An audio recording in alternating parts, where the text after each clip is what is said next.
Hello, everyone. I'm Eli Smart. My pronouns are he, they, and I am one of the hosts for the When Words Collide podcast alongside. Hi, I'm Lucas Diano. My pronouns are he, him, and I am your other host for the When Words Collide podcast. And we are here with the wonderful Christine Taylor today. How are you doing, Christine? I'm doing great, thank you. Would you, of course, to start us out, introduce yourself, the kind of writing you do, and how you got introduced to the conference?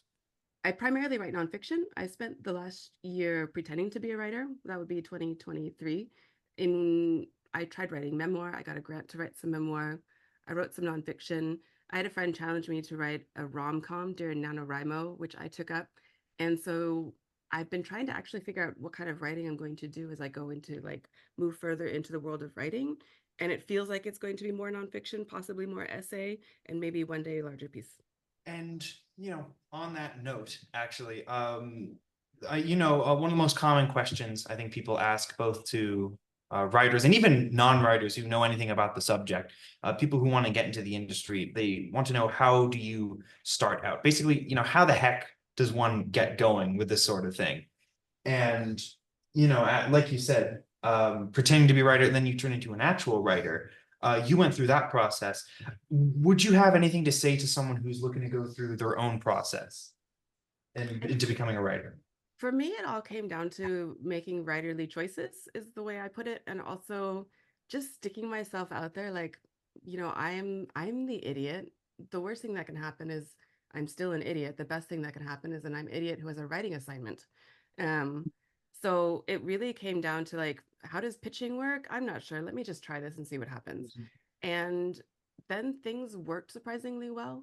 And I think the thing that helped me the most in the way I approached it was being utterly playful in it, in the sense that when people, when you say I'm pretending to be a writer, everybody gathers around you and says really supportive things like, oh, but you are a writer. And that wasn't the issue or the point for me. The reason to pretend was the same reason kids pretend to be pirates. So you can say "r" and mean it. So I could do writerly things and mean it and pretend like that was my role in the world. And when I started doing that, it turned out the world also agreed with me that that could be my role.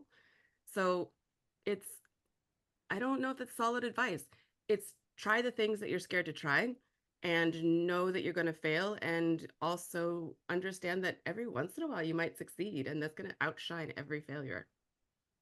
That's very good advice. I think a lot of people will benefit from hearing that. Honestly, for me, I'm a big trial by fire fan. You Yeah. just throw me into a pit and then we'll see what happens. And when you do things, you learn them. In meeting a lot of writers over the last couple of years, I'm astounded by how many people have put in many, many, many more years and hours of work than I have, and just still don't want to put anything out there because they're not ready. And there isn't an author interview I've listened to where the author was confidently saying, I was very ready to publish my Pulitzer Prize winning piece. Everyone's always kind of, doing the best they can in this moment. 100%, right? Putting your best foot forward. That's Mm. all you can do.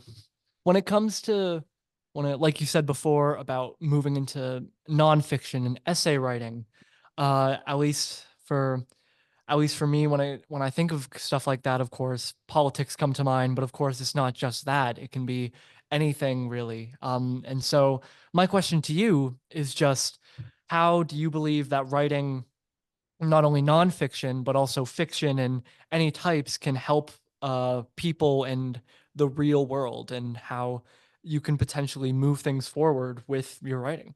Well, obviously, if I write a really good joke, it might end climate change. Of Exactly. course, you understand. You get it. I mean, um, it's interesting that you say that because I just got off a call with a friend in the Netherlands before I moved, who said that I've been writing these newsletters and she's reading them and realizing she's not the only one going through life, kind of. And every era that we come into, every age that we come into has its own particular version of the problems that we're all facing. And to have someone in the world writing about the way they're facing them or the way they're confounded by them helps people who are going through the same thing feel a lot less alone. Um, and I am saying that out loud right now, realizing that if I had heard someone say that out loud, I might have scoffed a little. Um, Except I've been astounded to get any response at all to things I've been writing about. Um, and I think that there are a lot of people who are looking for a voice that feels like it speaks to them, and everyone needs a different voice to speak to them about what life is like and how you might see your way through it, or just that you're not alone. There's so much community, not only Mm. in writing and creating art, but also in the art you create, if that makes sense, where people will find solace in it, people will find some kind of meaning in it. And it's really cool to see how art of any kind can impact people. It's been interesting for me because one of the things I find confounding as someone who's getting started with writing is this idea that I need to have something to say in the world. And it's hard to sit down and think, I'm Christine and I this is the important thing I need to put into the world. That feeling isn't there. I just have a thing that hit me today. And I think what I value the most is hearing back from other people that it mattered to them, because I'm never going to decide what the important thing is. It's always going to be decided by whoever's receiving it. Um, so all, as writers, as creators, as art people, all we can do is just pump things out into the world and kind of, see where the spaghetti sticks. I know I've met writers who really like to think about theme and what they want to say, and others who just really like the other side of it. They love like the aesthetic of it, the characters of it, the world. And no matter what, it's always really cool to see their process and how what people get out of it. Yeah, absolutely. Yeah, and actually, we've touched on this a bit. At When Words Collide, the actual event, you're going to have a couple different panels going, Mhm. and one of them is called "A Conversation Between an Emerging and Best-Selling Author." Would you mind telling us a little about that? To be very clear, I'm the emerging author. Um, like a grizzly coming out of hibernation. It looks Very like. talented visually. Um, yeah, so I arrived in Edmonton in July 2021. I'd been living in the Netherlands for a long time. I'm new to Canada. I'm new to Edmonton. Didn't know anybody and thought, now I can be a writer because everyone speaks English here. So I went to a bunch of events, and one of them was a Write Night event at Daisy Chain Book Company here in Edmonton. And at that event, I met some people, and some of them turned out to be nice, and we became friends. And am a massive skeptic. And one person who was there said, well, I've written a few books and I've got one coming out. And I thought, well, isn't that nice? And then went to her book launch party and bought the books. They were the Audrey Blake books that Jama Fixon's done. I decided to get the first one and the second one. And I read the first one, The Surgeon's Daughter, in 24 hours. And the next one took longer because Monday happened. And over, like, I already knew her as a human being. And then I got to found out that she could write these amazing things. And over time, we've become friends. And so I've just come back from sitting down and watching her eat breakfast and work on some edits on one of her upcoming books. And it's been really, really fascinating to meet someone who's my age, who in some ways I see as being more wildly accomplished than I'll ever be in my life as a writer. I just have a big chunk of amazement. And then to see that same person looking back at me with similar eyes, in the sense that she's also seeing things in me that she thinks are amazing and that she can learn from. And it's been remarkable to see how much we've learned from each other, because writing isn't just about writing, and life is also needs to be lived. And so we just thought it would be funny to kind of talk about how we've shaped each other through this, because I think there's a mythology around becoming friends with someone who's a very good writer, or getting to know someone, or finding a mentor. And the reality is, we find each other quite entertaining. You steal from the people you admire. Well, I mean, preferably just outright take, but yeah.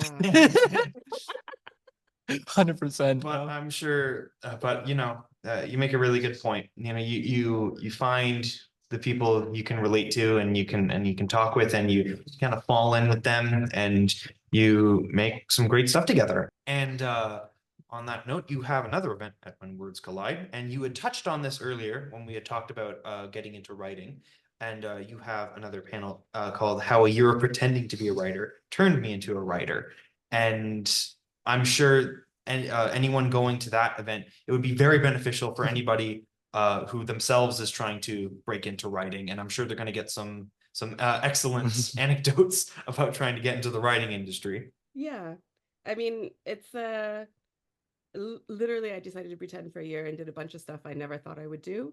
And I turned around, and turned up at the Writers Guild of Alberta conference, and people thought I was a writer. It was hilarious. That's awesome. Really, really funny. And so I there are a lot of barriers that we perceive are between us and our writing and getting our writing published. And I think a lot of those perceived barriers are exactly that. They're mirages. A lot of them are real. There's time, there's money, there's trying to get something published in, the New Yorker, never going to happen. But this whole, I came here, I didn't know anybody. And then people keep saying it's who you know. But now suddenly I know people. And how did that happen? Um, how do I suddenly feel like I can find my way through this world that was completely foreign to me in so many ways just a couple years ago? So yeah, I want to share because I think everyone needs a try, and playing is good. You're completely correct. It's always really nice to be in this community that's so welcoming to almost anyone, and then being able to give that back is probably a really nice feeling. I am so excited. And so are we. All this talking about writing that we've done has really gotten all of us collectively very excited for When Words Collide. And I definitely think it's an event that should have much more exposure because I think not only is it a very fun event, I just the sense of community and the collective present at that type of thing. Everyone's in the same boat, whether they've been writing for 20 years or 5 months, because everyone can relate to one another. They can share stories and tips, and you don't get that at a lot of these types of events. Like there might be kind of a shadow of it, I guess, just like oh you can do it, like that kind of Mhm. encouragement. But at this event, it's much more community focused because the writing, not even an industry, just the world of writing is so diverse. I think When Words Collide is a very special event, and I think I can speak for all of us when I say it's going to be great. I'm Oh excited. yeah. It'll be for my first time around, so I'm eager to see what it's like. Um, I would have never expected a writing community to be as important to me as it has become, or as useful or as encouraging, like all the cool words. Um, but it's absolutely the thing I'm most grateful for. And going off of there, where can the people who will be at this panel, be at this event, be at this conference, be able to find some of your work? So I have a Substack newsletter called Wonderings, Wonderings, and I am putting together my website, which will be conference ready, I'm sure, at christinetaylor.com, which is Christine with a C, Tsai with a TSAI, and Taylor TAYLOR.com. And yeah, hope lots of people will visit and leave lots of opinions. Of course, we discuss the events that you'll be a part of, a conversation between an emerging and best-selling author, which will happen 8 p.m. on Saturday, August 17th, as well as how a year of pretending to be a writer turned me into a writer, which will be happening 3 p.m. Sunday, August 18th. So for all of those of you who want to check out these panels, those are the times. And you can also check out more on the When Words Collide website.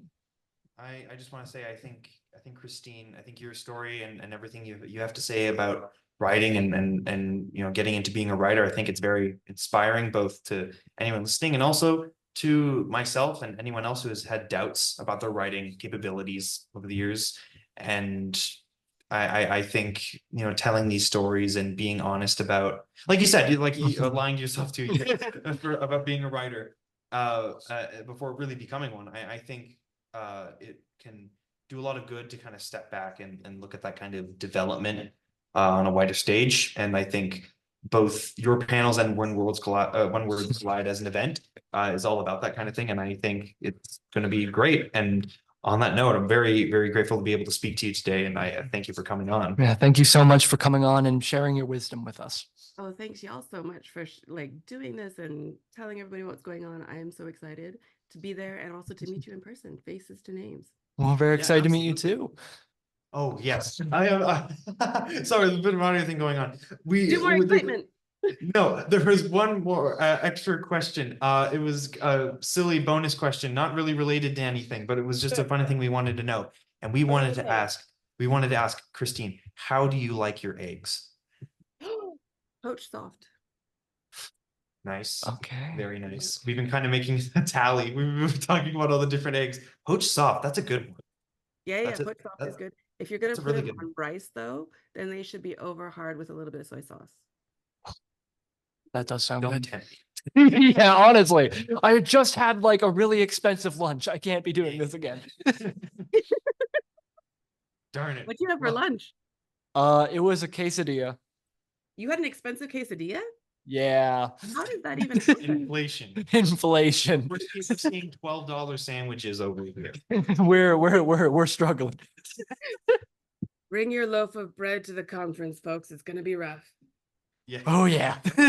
Bring your loaf and a knife. Bring your own tortillas. Bring your tortillas. We're making it work. Oh yeah. Oh Well, boy. That yeah, would be hilarious if the conference had like a panini station.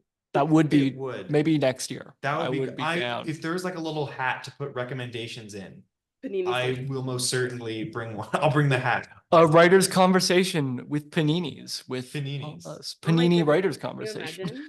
Absolutely. Like, I mean, the yeah, other person has to answer your question as long as your cheese stretches. yeah. Oh my gosh, that's right. Mhm. I know there's such thing as a fireside chat. Now there's a panini side chat. That would be kind of fun. I think it would be fantastic. Oh yeah. Amazing. Okay, well, we already have 2025 when we're it all figured out. I got it. Well, thank you so much again for coming on, and for the audience, we will see you all at the conference. Yes, thank you so much again, Chris. Thank you so much. Thanks, guys.